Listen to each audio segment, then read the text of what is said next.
Stop. Oh, wait, you were live? You were streaming? Oh, actually, I'll fix it in the in post, I guess. I'm streaming now. No, I hit play without changing the date. Oh, okay. You gonna fix it in post? All right. Yeah, I'm fixing it now. All right. So are we live? Yes, we are live. Oh, all right. But I was about to talk about those bikers. Don't talk about bikers.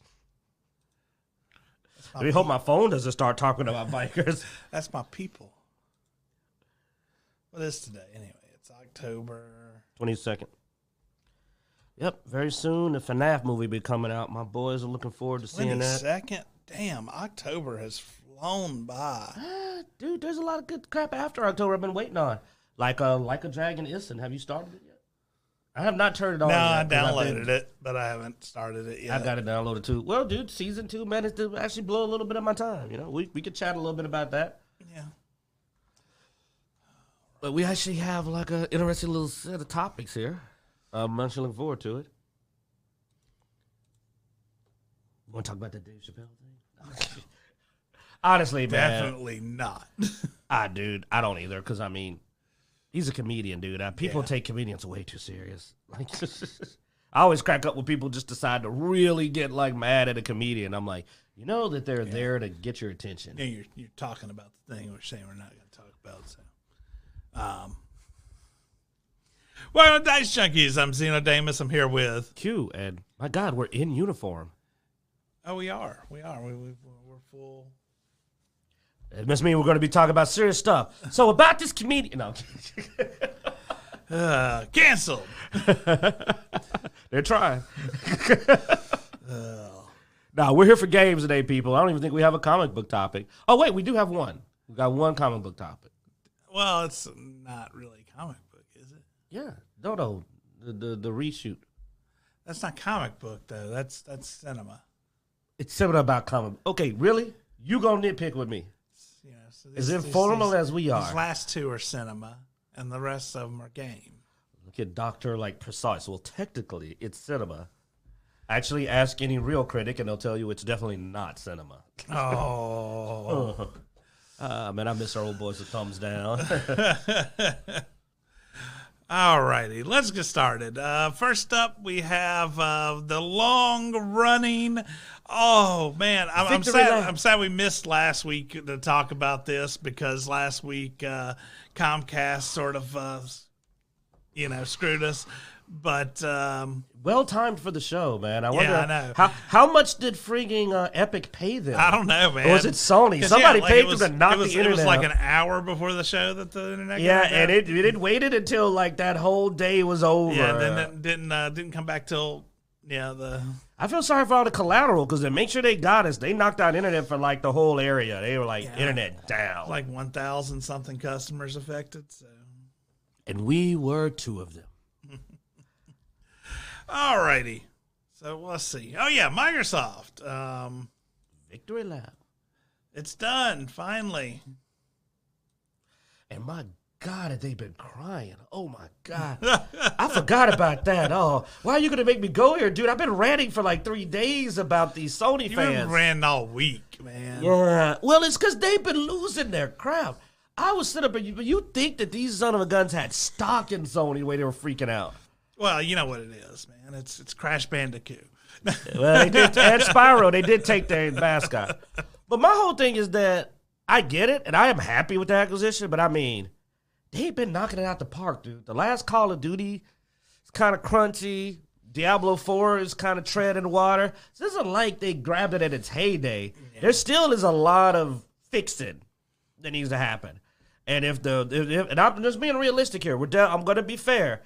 If this goes the way most Microsoft debuts have been going and the next Call of Duty doesn't do well, because it hasn't been really hitting like Microsoft hoped, man. I mean, Redfall didn't do too well. Starfield, I can't tell because people keep playing it. They keep complaining, but then they play another 100 hours of it. Yeah, I mean, it didn't do as well as I'm sure Bethesda would have liked. I mean, Starfield currently is, I think, 7th or 6th in the sales for the year for 2023. This isn't bad. It's not bad. It's not bad. I'm not saying it's bad. I'm just saying it isn't what they wanted. Yeah, it obviously isn't what they wanted. Mm-hmm. Now, like Skyrim, the game will sell probably for the next 20 years. But dude, they're still playing it. Like every review you go see, especially even a down review, you go back and there's like, I watched somebody do a breakdown video. I think it was for Tinga, and like it's like 80 more hours after this review, 120 hours, 50, 60. And I'm like, dude, I played Lies of P after I got on here and said, it's kind of eh. But I also said there were some good points to the game.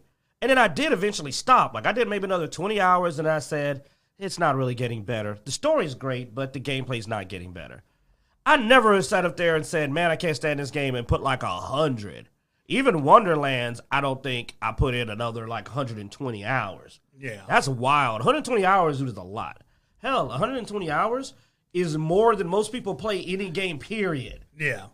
Like, most people, even RPGs, you don't tend around 120. 120 after 60 hours and at a low score almost makes you want to go, dude, you need to do another review. Because if you were willing to play another 120 hours, you clearly didn't think it was the worst thing you ever played. I'm just being honest.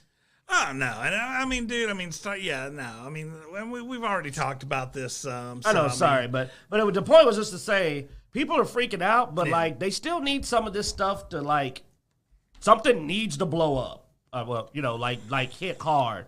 Because they don't have a game of the year on Microsoft right now, I think. I don't think anything on the Microsoft, on Xbox, has a chance to be a game of the year. I don't think it, Not exclusive. Not exclusive. Yeah.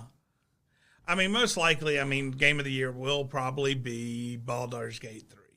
Very likely. It has a rabid enough fan base. They're going to get out there. They're going to vote. You know? Well, can it be? Because, like, wasn't it already out before? I guess it could be because it got... Its official release was this year. Official release, okay. Honestly, Cyberpunk did a nice turnaround. I ain't gonna lie, I've had fun with the new Cyberpunk stuff. Well, and I mean, it'll probably hit that labor of love category on Steam, Yeah. Where, because it came back. And it's actually fun. Like, if you played it and were wanting to come back around, I definitely say play it again if you already own it. If you didn't think it had everything locked down the first time, give it another go. Like, I'm not a big fan of the genre as much as others, but I still had a lot of fun with the new play. And I have things I want to do. Now, I'm going to do it like Starfield, where it's going to be over a period of time. It's not a sit down for me and play nonstop. But, I mean, I sunk about 30 hours already into it, which is good with my time frame I have available. And I only stopped because, Season 2, and I know you're ready to go over this stuff, but like Season 2 and Like a Dragon Ishin came out, so I'm probably going to step away. Well, and I'll be honest, dude, that's probably partially why the numbers for Starfield aren't as high as they could be. It was a bad month if you wanted to release and be in the top. I mean, Baldur's Gate got the jump on them. Cyberpunk had its update. A lot of games came out this year that are taking up a lot of people's time. And so a lot of people, look, we all know, I even thought about, do I really want to get Starfield right now? Because I was like, I got other things to do, and I know it's going to be best when the mods come out, Which we're already saying, we're estimating that'll be probably late January, February, when you early start seeing February, the real good mods, before you start seeing it really get beastly. But yeah, so that's why I'm saying it'll have a long life sale, I think. Dude, we'll be playing that crap 2024, 2025. Because that's the thing you got to give Bethesda game. When it comes to long life, for a single-player RPG, that junk has some legs on it, usually. Yeah. And I think Starfield will be another example. So what do you think about this, dude? This acquisition took so long. But I really feel like, honestly, I think Microsoft needs to start cleaning house now. I think they've got enough acquisitions. Well, Bobby Kotick's got to go. He's got to go. I'm not just talking about with Blizzard. I'm talking about across the board. Oblivion, Bethesda, all these companies that they own. It's time to start giving them direction. Yeah, we were saying that now that they have these, they need to go, okay, what all do we have in our kit Let's start making games. Because, I mean, they have a lot of IP. They just picked up a ton of IP from here. I mean, dude, there's some of this IP they picked up from Activision that I would love to see again. I mean, Guitar Hero, man. That would be great to see Guitar Hero. I never got to play that with you, man. I played so much of that with Jarek, man. We played a lot. And Kitsune and Mishoku. Like, we played it crazy. You know? I wouldn't mind. Well, I think you said, weirdly enough, Tenchu is, like, split. Where they only have the old Tenchu games, but like From Software has the new ones. Yeah, they sold the license to From Software. So, because Sony sold Tenchu to Activision, I think, and then Activision sold the rights for new Tenchu to From Software. So. I think when we talked about it, and I honestly at first I thought this acquisition might have been too expensive, but I didn't realize how many mobile games they got, which are big money makers, man. They got some big ones. But we made a wish list. We were talking about it, and we said, look, they now have Bethesda, they have like Obsidian, they have some really good game makers. What they need to start cross-pollinating is what we were saying, which is like take this talent, give them this IP and say, make a game. And we started making a wish list of games we'd like to see update. Now, you had a wild one for World of Warcraft, and I'm going to let you have it. That was a really cool idea. You got to tell them what your wish list is for World of Warcraft. Yeah, I'll talk about that. Now Michael in the chat room says, Beat Saber much better than Guitar Hero. Beat Saber, to me, takes too much to get into, though, because that's all that. It's also not a multiplayer. Like, the fun was that we would all play together. I think you can do Beat Saber a split screen or something. That's how you knock your friend out. Because you got that headset on and those that sounds like a way to knock someone the hell out. I think Guitar Hero, man, and this may be a generation thing, but, I mean, I remember it would be like four of us, you know. We'd get together. We have, you know, two guitars, a drum, and a mic. You know, and which I think the mic may have been part of, not Guitar Hero, but the other one, Rock Band. But because I was a Rock Band fan, but I liked it. We played both just to get all the songs. Like if Jarek was here, he'd be laughing because we had fun playing those classic rock songs. But yeah, man. I mean, we used to get together though as a group and play all four a lot. We frequently played with a full band. Yeah, and so. And, you know, I think post-COVID, we need another Guitar Hero, man. Just bring everybody back home, Bring people back together. There you go. No, man, I mean, look at this IP, though. I mean, Crash Bandicoot, I mean, is a big one. Of course, Candy Crush for mobile. Big. Hearthstone for mobile. Hearthstone is PC and mobile. And some of those others I know are mobile, too, so, I mean... But some of these have later come to Skylanders is a good one for kids. That's a mix of mobile and consoles. All right, well, if you don't want to start on World of Warcraft, I'll throw out mine, dude. I want another prototype, but I want it with a nice updated engine. Man, I'm talking about Unity or one of these modern action engines. Imagine a prototype that played like, and I know I'm jumping to a PlayStation engine, but I'm just saying it's like it, that played like God of War. You know, just get a meatier game, or even something like similar to Cyberpunk. When we played Cyberpunk, me and you both commented. We said, "Man, well, to me, walk around this city. I'd love to be in this world." With to me, I think prototype would be Xbox response to like Spider-Man. Yeah, and I would love to see it, man. I would love to see prototype return. That was one of the highest on my list. And you pulled out a World of Warcraft idea that was really good. Oh, no. I was just saying, you know, I mean, World of Warcraft has been around forever. They're still making money on this thing. But I was like, man, they own World of Warcraft now. Plus they own, you know, Elder Scrolls Online. I was like, now you take both those IPs, and I mean more of the system, you know, the ease of play and ease to get into a World of Warcraft. With the graphics and a lot of the storytelling and gameplay of Elder Scrolls would be amazing. I mean, I'm not a big MMO fan, but I think they have the potential with these two titles and the IPs and around them. Well, they could come up with something amazing. The comment that I made when he brought this up was that I'm a big fan of Elder Scrolls series. Yeah, the lore is still not as familiar. I mean, I know the Daedra. Everyone knows the Daedra. But I went and looked up the gods of Elder Scrolls, and I said, I don't know half of these dudes. I realized I know more World of Warcraft lore than I know Elder Scrolls lore. So I'm like, but ESO, now, because he says he's not a big MMO, but he's got more patience than I do. I don't like MMOs, and I like Elder Scrolls Online. I thought, and the reason why is because it felt like an Elder Scrolls game while being an MMO. It felt good. And if I could play in World of Warcraft with the engine and the combat of ESO, I'd be all into it, dude. I'd drop my money. I'd pre-order that. So they need to get these teams together, and basically this came up as a dream project of, we said, dude, get your best devs in there. Grab Obsidian, grab Bethesda, grab whoever else they have that just has a really good, like who makes really good action games, you grab them. Then you put up a board, and you put your IPs on a board, and you go, okay, which one do you want? Grab one of these IPs, action game people, get our prototype going, get this going. All right, RPG, because, man, you know who I'd like to see get something? Another one, and we said, dude, Obsidian is to be one of the best RPG makers out there. New Vegas was incredible. I loved it. I'd love to see them get, like you said, a pre-established world like King's Quest, and go grab that, take their writing and their good RPG making, and revive that game. They haven't. Similarly, get your action people to do StarCraft. Dude, StarCraft Ghost finally come out.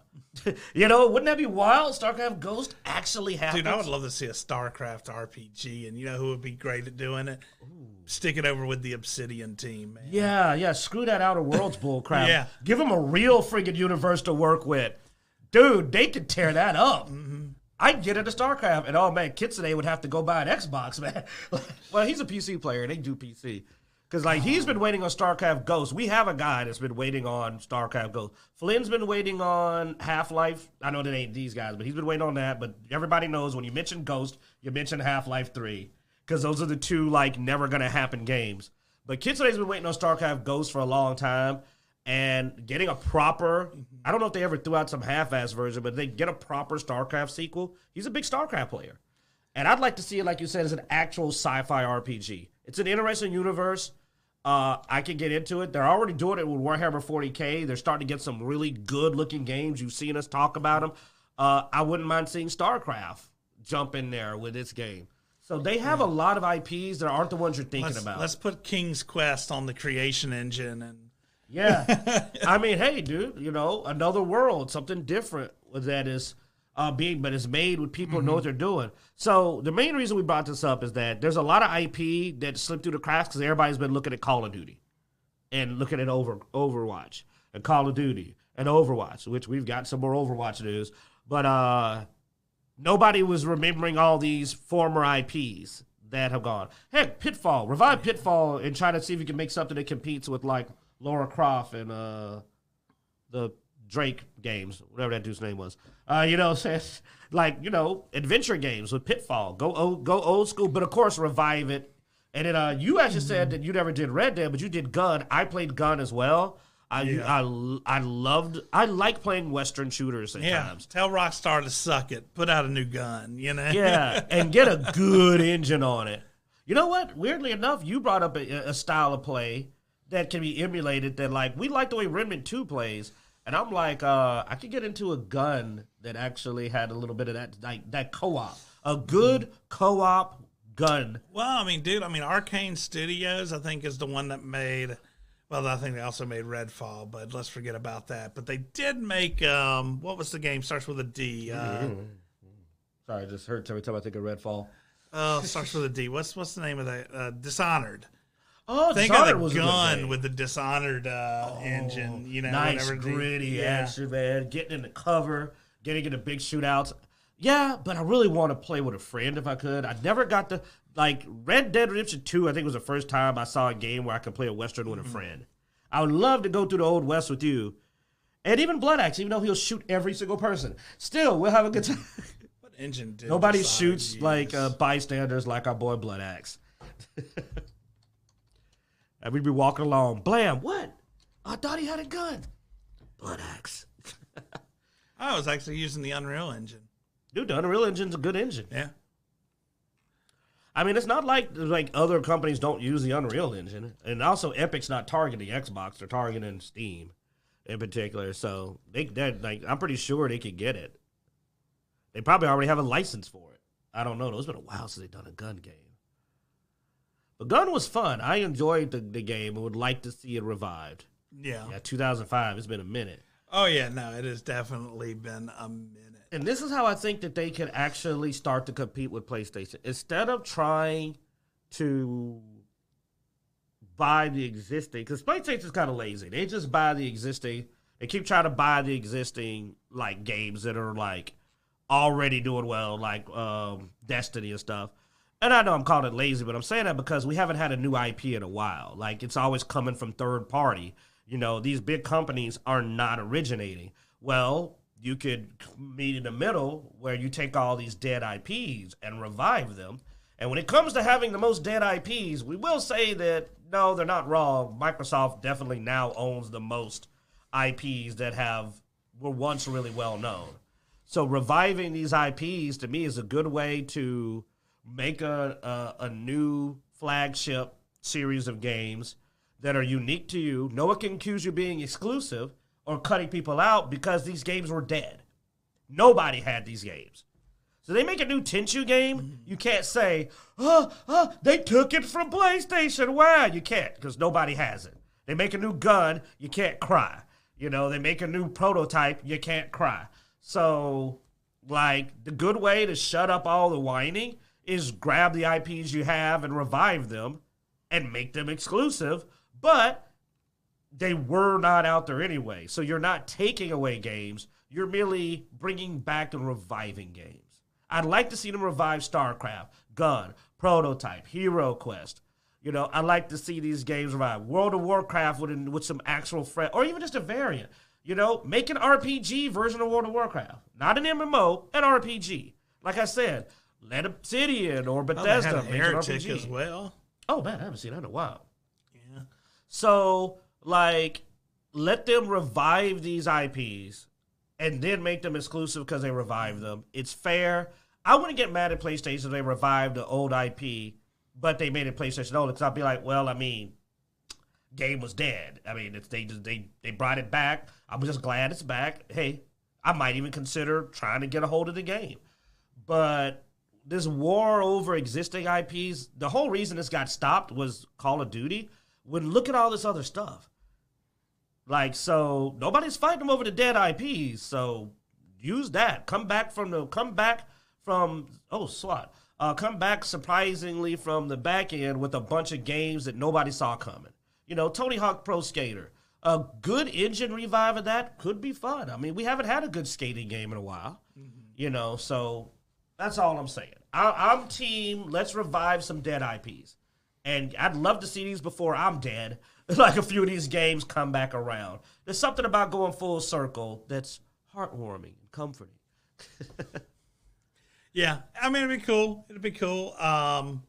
Yeah, I mean, Phil Spencer seemed to be a fan of Hexen, and he is looking to revisit a lot of these games. He actually mentioned in an interview, and I'll be honest, I watched the interview with him, and I was surprised at some of the things he said. It sort of made me go, okay, you know, if what he says is true, mad respect. You know, one of the things he says, they brought up Call of Duty and exclusive DLC for the Xbox, you know, and he was like, no, I don't want to do that. He's like, if I'm going to do a game that's cross-platform and is for a community like that, I want everybody to feel included, whether they're on PlayStation, Switch, Xbox. You mean you don't have to have a PlayStation to play Spider-Man and Call of Duty? Yeah. You know, he doesn't want to do DLC that is exclusive to Xbox. You're not going to take like one of the most number one comic book characters on all the things in the world and say you can't play this because you're not on PlayStation? Yeah. One of the most beloved by children? Mm-hmm. Yeah. Like up there with Batman and two. By the way, this is the case of Spider-Man and Batman. Yeah. Yeah. Just raging asshole. You're not going to be a raging. Yeah. No. But this is wild, man. Well, I mean, who would do that, though? Who would do that to kids anyway? No. What kind of monster would say most beloved kids comic book character, F you if your parents didn't buy you a PlayStation. Who would do that? Michael says in the chat room, you do run the risk of the big companies ruining your childhood, though. These days, big companies put insane twist on that. Don't do justice to the original. And I know that is a concern I've had from the beginning of asking to be revisiting things. It's why I do. I always pull back a little bit when I go, but these IPs have been dead for so long that I'm like, okay, I mean, what are you going to do? I don't know if I want to segue into this, but yeah, you wouldn't want a strong, sassy black woman replacement of Mercer and Prototype. That would be terrible, wouldn't it? Yeah, no. Yeah, we're gonna hold off on South Park news there. We're getting there though. We're getting there. Yeah. No, but you just scared the crap out of me. Good one, Mike. Thanks, Mike. But see, this is why we need Bloodaxe to keep him distracted. Yeah. That's by the way, good one for October. Because I just envisioned the for modern audiences Prototype, and I wanted to cry. I'm like, oh. Well, dude, and this is once again why I say build the story that is not gender or race specific and allow me to pick my character. Yeah, for example, because of the base of, you never played Prototype, because of the way Prototype works, next one, let you make your own character. Yeah. You could look like whatever you want. Yeah. Actually let you make your own character. Hell, the way Prototype works, you could switch what you are. I mean, that's canon, to be able to be like, oh, look, I'm this, now I'm that, now I'm this. You can do that. Because you are literally a completely but I'm just saying, shapeshifter. In general, you can write a good story without locking down. There's very few minor adjustments that have to be made in conversation based off of gender or race. And mainly the big things that you would have to change is if you have a relative or something come up. Okay, well, obviously that relative, you want them to have some kind of skin tone shift if your main character has a skin tone shift. But yeah, that's not a big deal. So yeah, allow choice. I think allowing protagonist identity choice is a good thing. Oh, no, I agree fully. Because God, when they don't, they make bad choices on what they think you should be. I mean, let's be real. They tend to drop the ball when they go, you want to play this, and we're like, no. What about this? God, that's worse. And it's like, you know what? I'd rather play a freaking silent protagonist. I would. I'd rather play a silent protagonist than some of these characters. Let's show. Let's an example. Somebody who pulled it off with a good story, with a good storytelling, and allowed you to do Mass Effect. Oh, they did an amazing job, dude. Good voice acting. Dude, those voices are recognizable. If we played a clip of female Shepard or male Shepard, you would recognize her voice immediately and know what character. Yeah. You'd be like, oh, that's Shepard. Yet, my Shepard wasn't his Shepard. Yeah. Your Shepard wasn't my Shepard. Because nobody can be my Shepard, Mom. No, but anyway. But yet, it did do that. And it's also a good example of a game that lets you make choices that you felt affected the outcome while telling a narrative story. Mass Effect's biggest success was make your own character, but also fully voice acted at the same time. I think they did a great job. And like you said, it's the effort. It's just a little extra bit of effort. I mean, another good example as far as you make your own character, but it's fully voice acted, is Cyberpunk. I mean, Cyberpunk, you can make your character whatever you want. Like, Cyberpunk gives you full choice of every part of your body with no limitations on what you want to slap what on who, and your voice, and your pronouns. And you know what? I didn't have a problem with it. I thought it was well executed, actually. And believe it or not, despite what people like to think about me, I want everybody to be able to play what they want. Or should I say? I really do. So I am a fan of you having that ability to do what you want to do. That's my thing. I want you to be able to do what you want to do and enjoy the game. So we need more games like that to avoid that. Because, and again, it's sad. It's because when they try to do original characters these days, they make these choices where they aim for an audience that doesn't even play the damn games. I mean, let's be honest. It's proven. You can get mad at me if you want to, but you can't argue with the money. It's like they're not making the right calls because the games are not making money. So let me make my own character. That's all you got to do. Let me make my own character. I mean, that's... And then let me make my choices. Somebody wants to mouth off to me or talk about something. I love it when you can do that. I love it when you can tell somebody, shut the fuck, and then walk off. Don't let somebody punch me in the face on a cutscene. That's all I got to say. Every cutscene. Every cutscene. Hey, you know what? We got to, okay, you do this, I'm going to make a little clip we can play called just Punk Scene Aiden. And it's just, and it's like he walks in the room, gets decked in the face. I can do that. I'll make something. Cutscene Aiden, man. Yeah. He's the most famous punched in the face character I know. Every cutscene. One time I got my butt whooped by a little scrawny. Oh, I was so mad. That dude, little pencil neck. Oh, I was so mad. Dude, you think I was mad? Bloodaxe was cursing. He went with the storyline where he gets to kill that guy. Like, that's how pissed he was. He goes like, no, I'm killing this guy. I'm like, dude, he's not the bad guy, I think. He's like, I don't care. He's punched me in the face twice now. I'm whooping his tail. Like, his entire gameplay became, I don't care. I got to kill that one guy. That's it's like I got to F her brother up.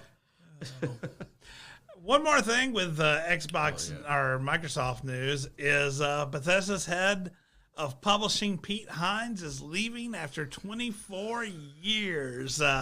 This was a lot of people considered a big blow to Bethesda. I don't see it as being that big of a blow personally, but I mean, he is a well-known face of Bethesda, you know, but at the same time, I was surprised as many executives stayed in all these Microsoft acquisitions. I didn't know Starfield beat Mortal Kombat 1 in September. That's pretty good to beat Mortal Kombat. Yeah. So Pete Hines is out. He is retiring. Now, I would expect, I'm just a reckless speculation here, he will have a new game company in the next year or two that he will be lead of. They do that a lot. Yeah. I hope he's willing to work with Xbox. I hope he's not leaving because of Xbox. I don't think that's the case. No. But he did at one point when they were talking. They mentioned that he was, you know, he wanted to do other things. Oh yeah. And so as soon as he said that, I was like, oh, he's up to something. He wants to do his own games. Yeah. Well, I mean, to me, it'd be a bigger blow if they lost Todd Howard, because I ain't gonna lie. Now, that's the face of Bethesda. Like, I don't know. It would be weird to see Bethesda sans Todd Howard. So to me, and some people said, was Todd Howard going to retire? And I'm like, probably not. I think that Xbox would buy him a solid gold, like, you know, whatever he wants. They'd buy him a freaking Dovahkiin mask made out of platinum just to get him to stay, because he's too recognizable.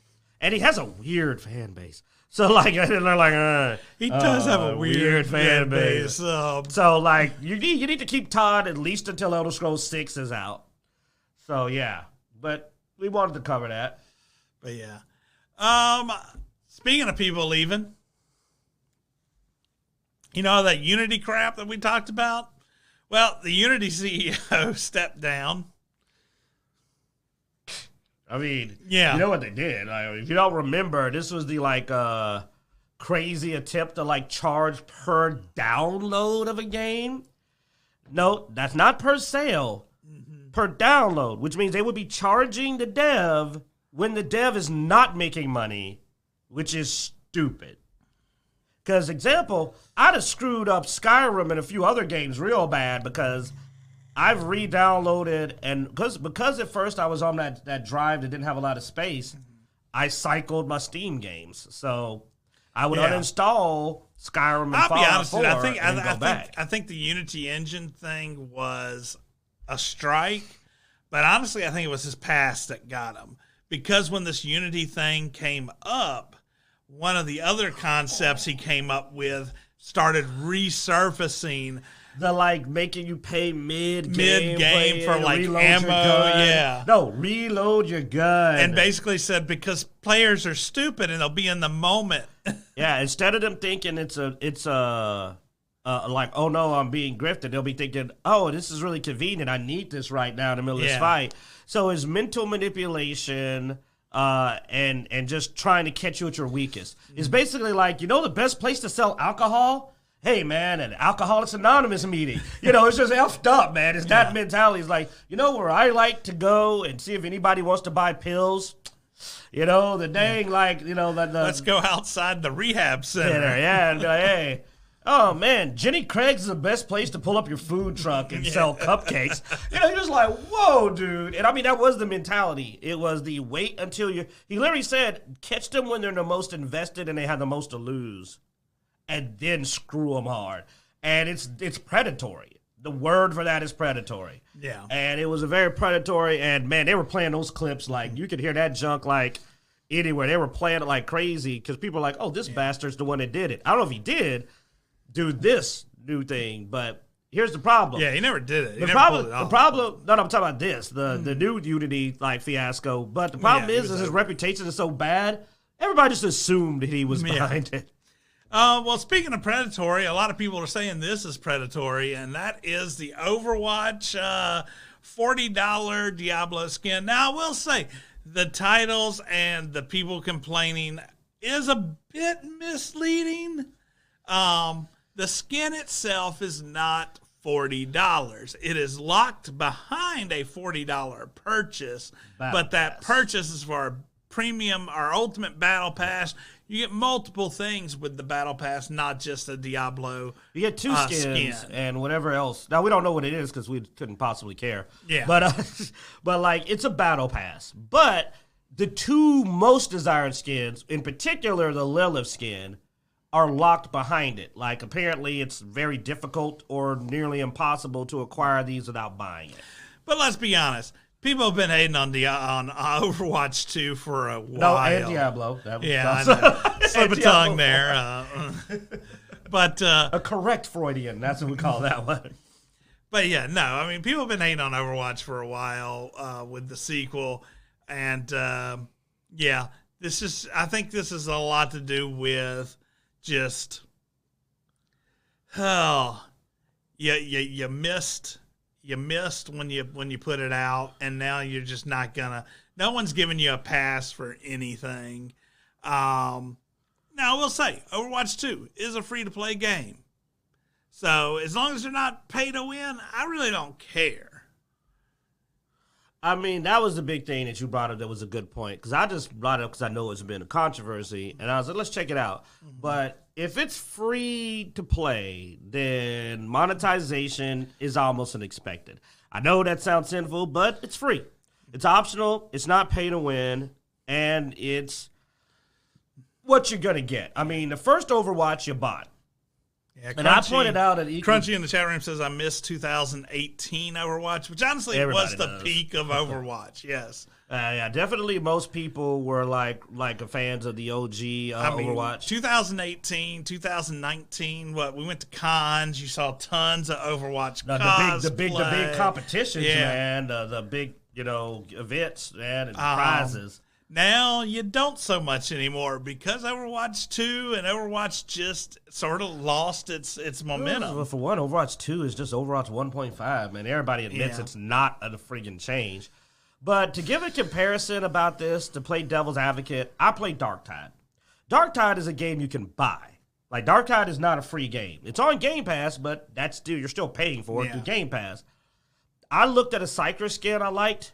It was a pack for a helmet, outfit, and some weapon skins to go with it. It was $15 for one skin. So if you look at this battle pass, 2 skins on Darktide would be $30. So compared to the battle, and then whatever else the battle pass has, so comparatively, that's not that high. That's about what games that monetize charge. And remember, again, at least to my knowledge, unless Darktide changed, Darktide was not a free game. I could be wrong, but I'm pretty sure it's not a free game. I think it's for sale on Steam. So for a free-to-play game, the charge about that's about right. Yeah. Now, I will say, what a lot of people have pointed out here is this comparison here. Season 6 sold a $40 bundle. It had 3 legendary skins, 2,000 coins, the premium battle pass, and 20 tier skips, 3 story missions, their associated challenge. So, but this one only comes with 1 epic skin, 2 legendary skins, 2,000 OW coins, and it has lost some value. Story missions. Okay, that is a massive drop in value. All right. Like, if that's what they're complaining about, that's not what they're saying. But, yeah, that's a big drop. Yeah. I mean, you're getting significant. You're getting, like I said, less legendary skins. You're not getting story missions. Mm-hmm. So if they're saying the value of the battle pass is dropping, yes, that is clear. Now, those are some damn good skins. I mean, even I have to admit, I just saw them. Those are some good skins that they have in that pack. But, yeah, I'd be pissed off, too. And I have to switch my tone because I got so mad about Wonderland's, bad DLC. Where they you did not get your money's worth out of their DLC compared to what you normally get from a Borderlands 3 or even a 2 game. It was a horrible battle pass, one of the worst I'd ever seen. You know what I'm saying? Just trash, absolute trash. So I get that. I get the idea that that's a valid argument. I think that they're saying that it dropped really bad in its overall value. I'll agree. That sounds like that's fairly accurate. You know what I mean? So, all right, I give them that. Yeah. Anyway.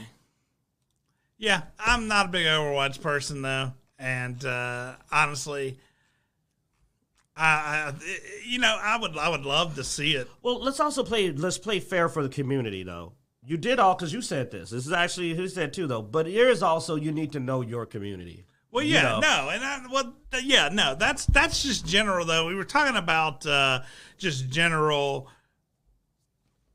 boxes and stuff like this. And honestly, yeah, if you're trying to sell shit, and I get that there's costs behind upkeeping a game, keeping up servers and all that stuff.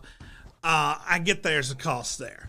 So that's why I'm a little generous when it comes to these shops. Yeah, sure, as long as it doesn't affect the game, I don't really care.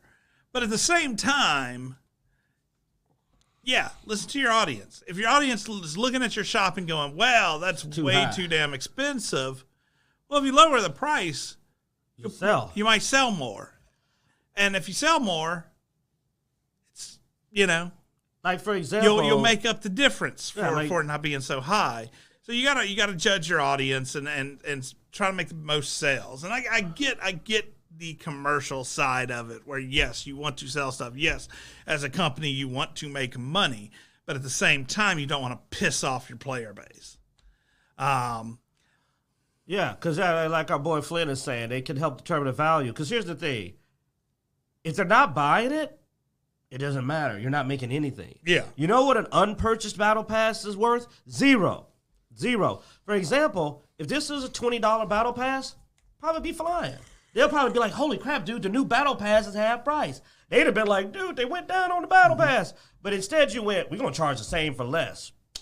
Well, now you're getting hammered. Your game's getting slammed. And now people who might have been considering buying it aren't going to buy it because everybody's looking at them and going, dude, you walk up with the Lilith skin on right now, somebody's going to be like, man, you freaking sucker, man. You paid $40. Instead of being proud of your skin, you're getting bullied for buying it because you're supporting it. You're the one everybody's going to target to get shot, Because everybody's going to be like, you're the reason it's $40. So, no, man, knock the price down and sell the dang skin because here's the thing. You're saying that, but no, dude, making a skin is cheap. You know that. The stuff that's in this battle pass did not take a lot to make. But that's the thing. I'm saying that they're not necessarily just charging for the skin. It's a way to recuperate the other cost. True, because they can't charge you for the upkeep of the game. They can't charge you for a free-to-play game. True. I'm just so saying, they're trying to get some of that money back by going, yeah, we're selling a skin. We're selling it for a lot more than it took to make the skin because we're trying to make other money. True. I'm just saying, I think that they could more than double their sales if they half the price, which means they're making more money. I do agree with you there. Look, dude, I've played other games that are free to play. The Diablo alternative. Diablo Immortal? No. Not Diablo. It's on Steam. We both Path of Exile? Path of Exile. I probably spent about $50 on Path of Exile, and I hadn't played it a whole bunch, but the things in their shop were not really that effective against the game. It wasn't giving me any kind of advantage, and at the same time, they were all $4 here, $3 here, something like that. And, I enjoyed the game. I got $50 worth out of the game. I got more than $50 worth out of the game.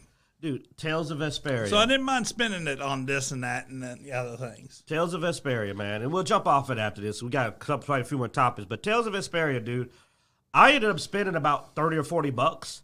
But the reason why is that they had a lot of cool looking skins, but they were only like $2.50, $3. So I would go, I want that skin. Now I want that skin. And I still felt like I got my value because I got to pick what I like. And I don't feel like any one thing was overpriced. Yeah. So I was willing to spend. Because to me, it's not that I'm not willing to spend $40. It's that I don't feel like feeling stupid that I spent $40 for one stupid skin. Like, I want a lot for my 40. So sometimes it isn't the price. It's what you're getting. If they threw 2 or 3 more skins in here, people might not be complaining. It's that it's not enough. So sometimes it's also not that you're too expensive, it's that you're not giving enough value. And and that's the reason why I make that comment. Skins are cheap to make. Throw 4 more in there, dude. It ain't gonna hurt you. Dude. People make them for free on Nexus all the time. Dead or Alive, most of their skins are like $2.99, $4.99, stuff like that. Now, if you add up all their skins together, I think it's over $1,000 worth of skins. But, I mean, they slap those things out like no tomorrow. And you know what? Somebody who plays a certain character, they want to pick up a couple of skins. They might think drop it's cool. $3, They $4. might drop $3, $4, yeah. Now, the last Dead or Alive got a little stupid because some of them they only sold as bundles and stuff. And they were just too many palette swaps, man. Like, that's lazy. But DOA 4 or the one, whatever the one was, 5, was that the one before it? Yeah, 6 was the last one. DOA 5 had full outfits that looked cool, and dude, I was like, yo, man, here's $5. Grab me that Ian skin. You know what I'm saying?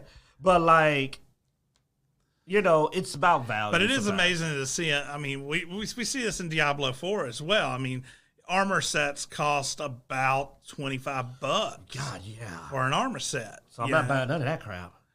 And that's insane. It's almost a whole battle pass. Yeah, I know. There's a really nice Necromancer armor set with the horse skin. And I might as well buy a battle pass, dude, because it's basically a battle pass. And you're just like.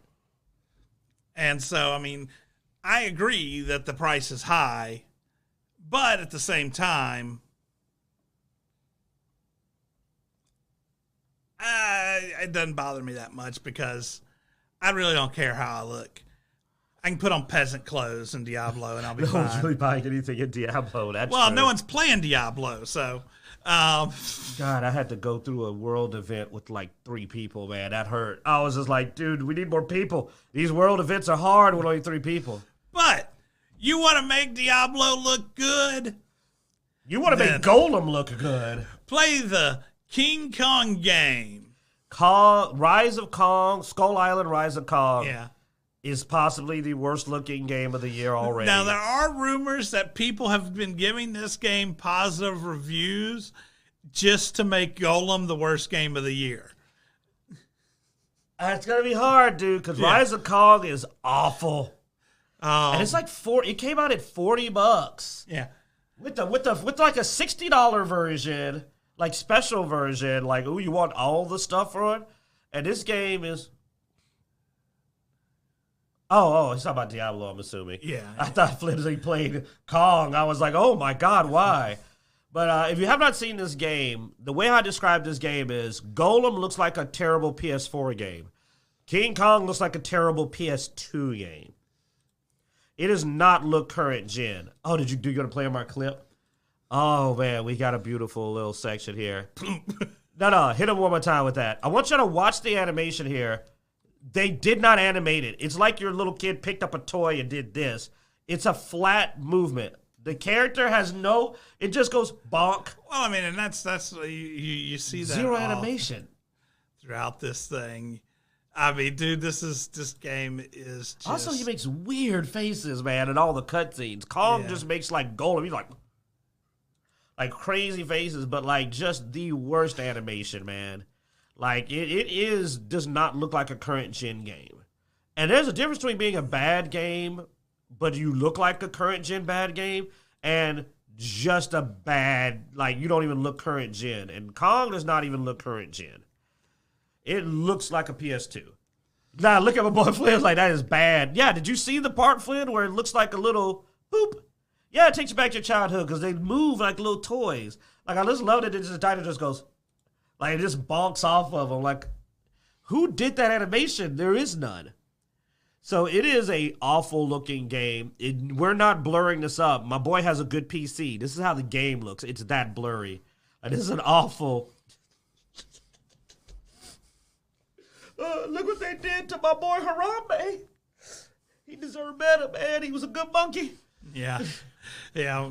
Michael also says, yeah, it takes me back to my childhood. Yeah, dude, this is rough. Now, here's the thing. This game, they were selling it for like $50. And the developers actually admitted to the fact that they only spent like a year developing the game. They were drunk a lot of that year. I mean, dude, this was just a cash grab. But people still hate Golem so much that they're trying to make this not be the worst game of the year. It's because Golem is a beloved IP. Because it's Lord of the Rings. So I get it. Like, let's be honest, dude. I like King Kong. I would not call King Kong a beloved IP that, like, it had a big fan base waiting for the Kong game. Whereas people love Lord of the Rings. They're waiting for Lord of the Rings content. So people were waiting on Golem. So I see them taking it more personal. You did that to Golem. Whereas the King Kong game, like our boy Michael Hartzman said, I didn't dox him. He's in the chat. I keep saying his last name, and I'm like, wait. But no, he's in chat. But his name. But like Michael said, I do that because we know multiple mics. But movie games, dude. Movie games used to be awful. Like, when you grew up, a lot of y'all don't know this because y'all don't have as bad as we had it, but, like, our generation, they would make a game for a movie, and it would be just atrocious. I mean, horrible. And it does have that bad movie game vibe, doesn't it? You know, from, like, the 90s. So it gives off that vibe of being a really bad movie game, but it should have also been, like, $20. Like, your money's better spent on the Battle Pass. Well, no, that's the thing, dude. For the Battle Pass. We've seen indie games that we spend like $19 for, $19.99, $14.99. That are a good few hours of gameplay. Yeah. That are better looking than this game. And fun for a while. They're usually short. You might be a 6-hour game, but it's a fun 6 hours. You know what I'm saying? Yeah. I mean, look at a game like Little Nightmares. Great graphics. Awesome game. You know, and indie game. Small group. So this was awful. But we had to point it out just because this will come back around for worst game of the year because it's actually a battle. It's a battle between Golem and Kong. The Golem haters are trying to upvote the Kong game to get it above Golem, but the people who bought the Kong game were trying to get it back down. So there's no, our game sucks more. No, our game sucks more. Oh, hey, we're going to get into some cinema. Yeah. We're done with... nothing to do with comic books, though. I didn't say it has nothing to do with comic books. I said, but it's not comic book related. It's comic book adjacent, maybe, but it's cinema. Anyway, what I'm arguing here is Daredevil. Apparently, they hit the reset button at the Marvel Studios on Daredevil. They looked at what was done already, and they were like, yeah, no. Fired like the whole staff. The writers, the producer. Like, they went on like a boom firing spree. And they're refilming a bunch of them. They're only keeping like a handful of episodes. You know, now there's a lot of rumors about why. Like, there were claims that the actor for, Charlie Cox got mad and raised a fuss because they wanted to kill Daredevil and replace him with a female Daredevil. Just like with anything with Disney, there are tons of rumors. And now, I mean, the rumors to me have merit only in that they've done it in every other show, almost. Like, the only one that they didn't do it in was maybe Winter Soldier / Captain America. But they have been doing the let's retire and knock off this character and replace him with the female character. So that's a rumor. That's just a rumor. But it's a rumor based on a pattern. You know what I mean? Yeah. And I can see Charlie Cox being upset because imagine being brought back for your most successful series to not even get a whole season before they want to knock you off. I mean, we even saw it in Moon Knight where they already were pushing a female superhero and talking about doing a spinoff the second. He didn't even get to his whole first season before they introduced the other Chosen. and we're saying, "Ooh, we want to do a series with her now." And I'm just like, "Dang, man, can a dude get to season 2?" You know, and the same thing with Loki. You get this Loki, and then you get the I forgot her name already, but the female Loki character that people are saying that, you know, luckily they didn't. Loki's in season 2. But they already introduced that character. Like, they already had her pop up and go like, These are some of the story things that apparently they say got changed. Apparently Foggy Nelson would have reportedly been killed off in the premiere. Matt Murdock would have given up being Daredevil. Something about 4 episodes. Yeah, he wouldn't even have suited up until halfway through the first season. So no Daredevil for the first half of the Daredevil. Yeah. So yeah, no. I mean, there was a lot of stuff that they're like, yeah, no. So, isn't White Tiger a female character? Yes, I think it is. Oh, there it is. Yep. They actually said that the whole first story arc was going to be about the White Tiger. So, yeah, dude, there's signs that they were going to slowly try to phase out because it's also a vigilante. It's one that's known. Yeah, just type in Marvel. There you go. And it's if I'm right, it's a Hispanic, I believe. The female White Tiger is a Hispanic. Because she was in a really good Spider-Man show. Really good. Yeah, there is from Spider-Man. I liked her a lot. She was in the cartoon. It was her, Spider-Man, and who was the other one? Was it? I think it was somebody with fire powers, but like, or am I thinking of the old one? But it was a good series. I remember the one you're talking about. No, I actually liked the character. But the thing is, and this is what's sad, I normally would be like, ooh, White Tiger. Yeah. That would be a normal reaction from me. But it's Disney. I can't trust Disney. So I immediately go, oh no, it's White Tiger. Daredevil's going to die. Like, you just presume that Daredevil's screwed because that's what Disney's been doing. And this is pissing me off because characters I like, I can't even enjoy.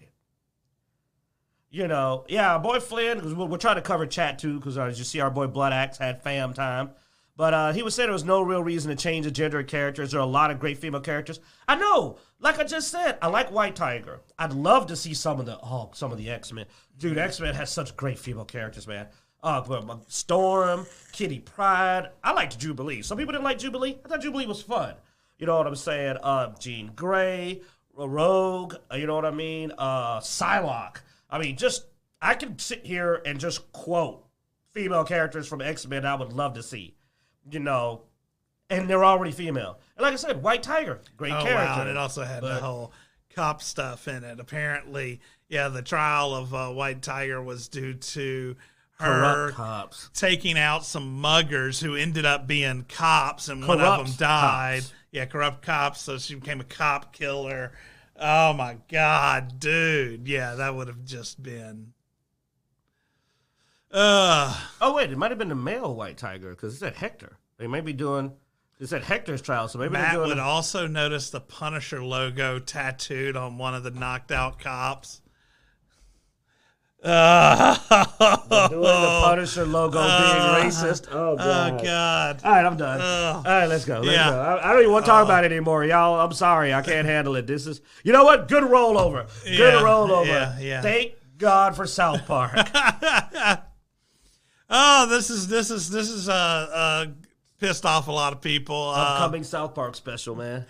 South Park special joining the Panderverse, where they've replaced all the South Park characters with diverse female. Well, yeah, who knows if they? Well, some of them may not identify female. Yeah, but they basically cracked the joke of they're doing a into the joining the Panderverse, where they're going to do the replacing. And here's what's funny. It's like a 30-second teaser, and certain interest groups are already losing their minds, saying cancel South Park, freaking out. And I'm like, dog, man. Like, you guys got that worked up over a teaser? Y'all are not going to be able to handle this. And the thing is that you want to know when something's true. You want to know when you're really catching somebody in something. It's when people freak out this bad, that easy. Yeah, there's Butters.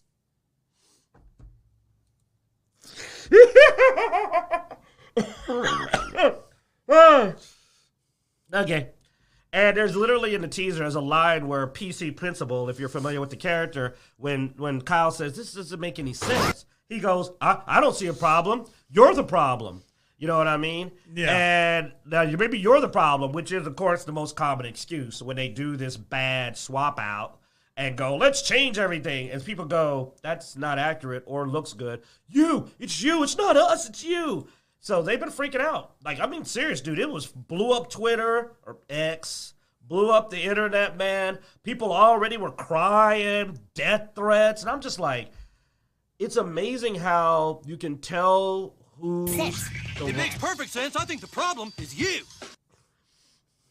And it's amazing how you can tell how BS this stuff is when people freak out over this poorly animated, really silly cartoon that's not the least bit realistic.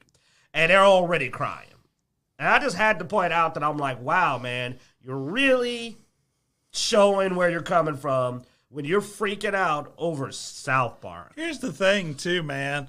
South Park could do a 180 on this. We don't even know what exactly is going to happen. You really They're can't probably predict going to it. piss off everybody because that's they do. And, dude, did you forget about the entire Mr. Garrison as Trump with the bad orange face paint? Yeah. Like they do not have a side. Do not pretend like, and there's people trying to go like, they've always been right wing. You can go to hell, motherfucker. What? Like they are not on any. First of all, they've been actually leaning. Oh, I've watched a lot of South Park, and if you were to count the episodes, no, that is not accurate. But two, they slam everybody. I was going to say, the thing I've always liked about it is because I don't really have a leaning that much. I mean, for the most part, they just screw with whoever is relevant to screw with at the time. Or whoever the most sensitive about it. Yeah. Which is why I'm like, you guys are so stupid. Like, dude, I'm sorry, but like, if this bothers you, you're an idiot, because this was made to bother you. Because you know what you've done? I don't have Paramount. I am going to go watch this. I know about... Don't worry, I have Paramount. Because, no, seriously, I'm being real. I don't know about this, and neither does he, because we saw the teaser. We know about it because you guys threw a hissy fit. Oh, yeah, the Harry... You advertised the it. Harry and Meghan episode. Pissed off. Oh, that was so good. Dude, no.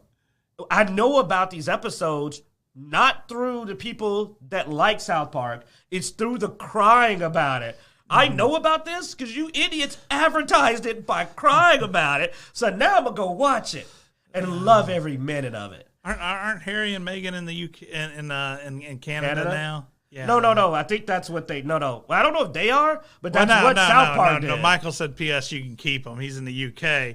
I was like, I don't think they're in the US. So I think they're in. I think they ran are. off to No, Canada. I think that was South Park that did that. Oh, I think South Park made them Canadian. damn it! They may be in America. I don't want to know. I prefer to think they're nowhere.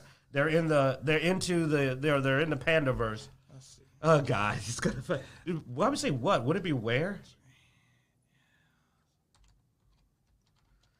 That is not how you spell Megan. I love watching him type. Oh, you ain't showing it to them. Not from. Where are they now? No, I'm not saying you. You know how the auto fills. Yeah. Oh, wow. That's a big question. It popped up. Nope. They're in the U.S., buddy. Ah! Told you. Now, if only South Park was right and they were in Canada. Unfortunately, they're probably in California. I think they were in Canada for a while, but Canada kicked them out. You know, Canada. You can't stay in Canada if you're useless. So one thing about Canada, you got to have a purpose. Like, it isn't easy to live in Canada if you don't have a job. but yeah. But no, man. But we're looking forward to the special. I just find it funny that you can literally trigger people. They're in California. That's barely the U.S. anymore. Come on.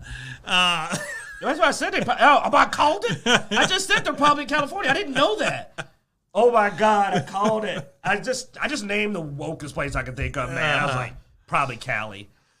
But all right then. But yeah, that's fun. But you know, I think it'll be worth watching now just to see what triggers people. Because dude, I'll be honest, South I haven't Park. watched South Park in years. Dude, the only time South Park makes the news is when they trigger people. Yeah. So they're going to keep doing it now. Because think about it. I'm sure there's been a bunch of episodes in between the Meghan and Harry.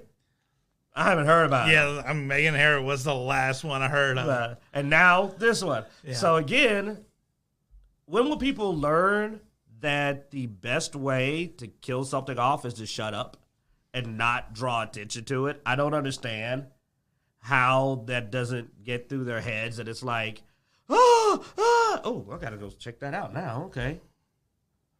Makes it funnier, and I'm just saying that because, like, it's a shame that people got so upset, dude. It's kind of sad. I watched several movies just because Wokies screamed about it, and I was like, oh man, I gotta check that out. And I know people probably get mad with throwing this out there and picking it up, but I'm like, when we say Wokies, we're not talking about a particular political view. We're talking about a particular attitude. I guess the better way to put it is extremist. Yeah, honestly, because it's when the extremes start yelling about something, I'm always like, I should check that out. That's probably in the middle somewhere. Dude, I recently had a big conversation about a topic we're not going to bring up, with very, very far left leaning, and I agreed with them on a lot of stuff. It's like, it isn't the point of view, it's the reaction.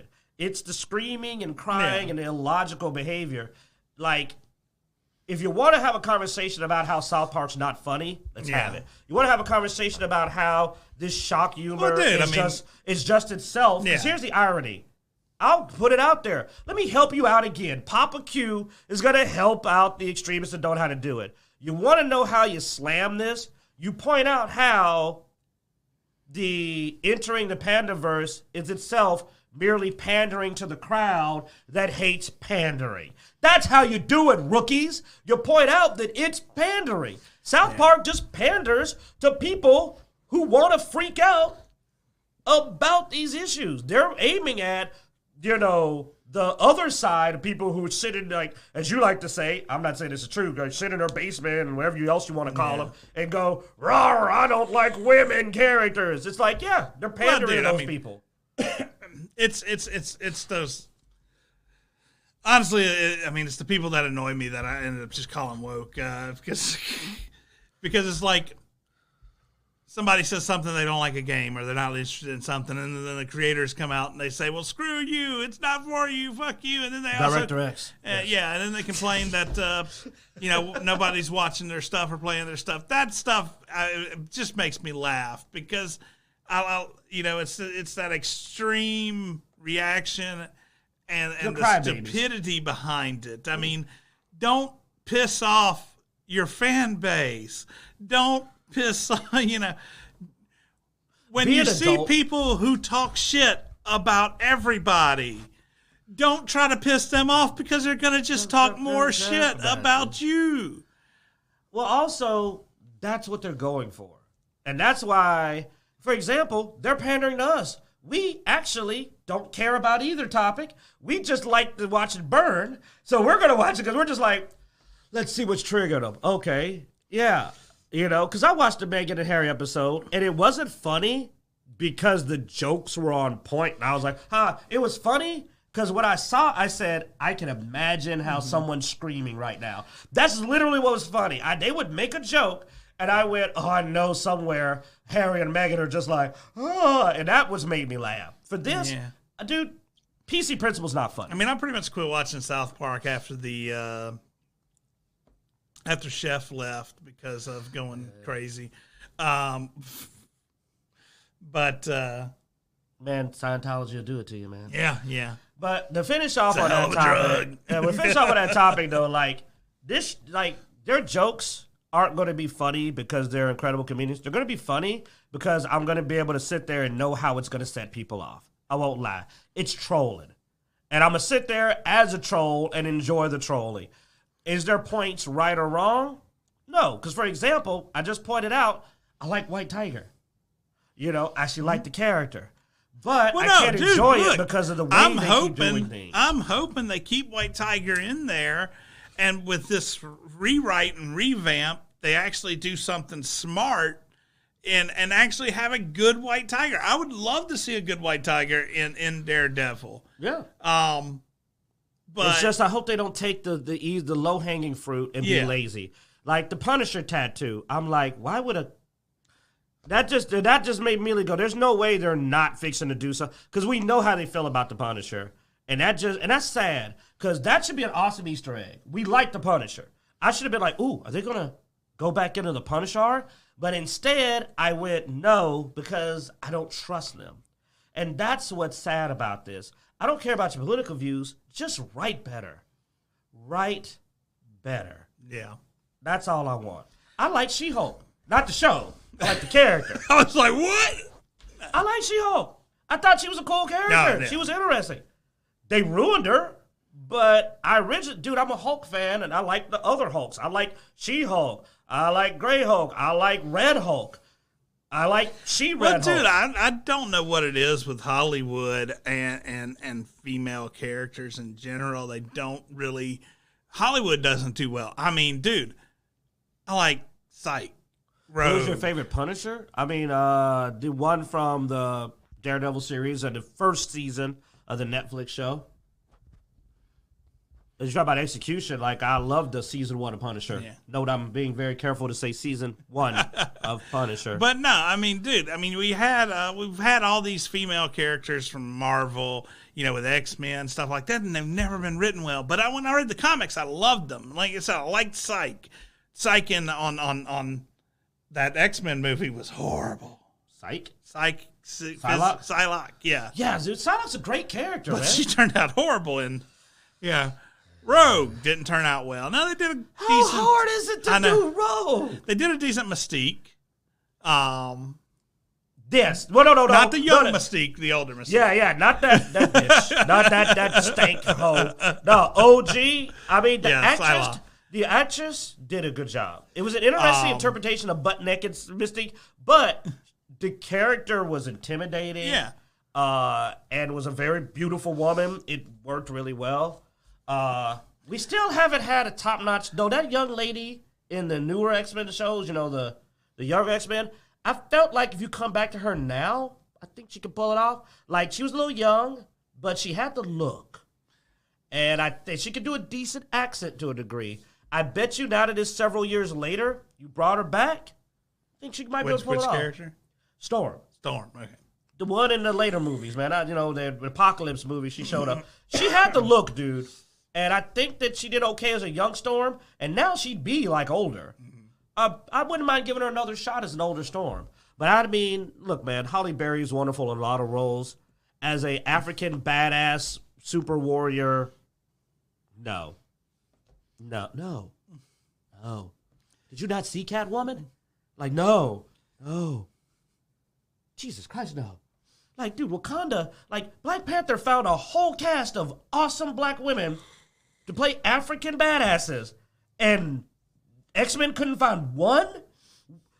You could take almost anybody out of the Black Panther movie, any woman, and have them play Storm. The first, almost any of them could have done. The first Black Panther had some good female characters. So almost any of them could have played Storm better than Halle Berry. They did really well. But, sadly, Hollywood drops the ball so much. Oh, Wakanda Forever. When it comes to, let's not talk about sequels. But that was bad writing, though. That was bad writing. They had the actresses, but they decided to... Yeah, Jennifer Lawrence was a horrible Mystique. Don't... Anyway, let's wrap up here. Jeez, might as well just cast Brie Larson. Oh, wait, I shouldn't pick on her. She's already quit. We didn't go over that, but supposedly she's quit Marvel. She doesn't want to play anymore after this. And I'm like, All right, guys. Thanks for watching. Be sure to check out Dicejunkies.com where you find links everywhere we are online. Twitter, Twitch, Instagram, Facebook, X. All that good stuff. X. I'm ignoring that. Be sure to like, subscribe, and hit that notification bell. Thanks for watching. As always, we hope you enjoy.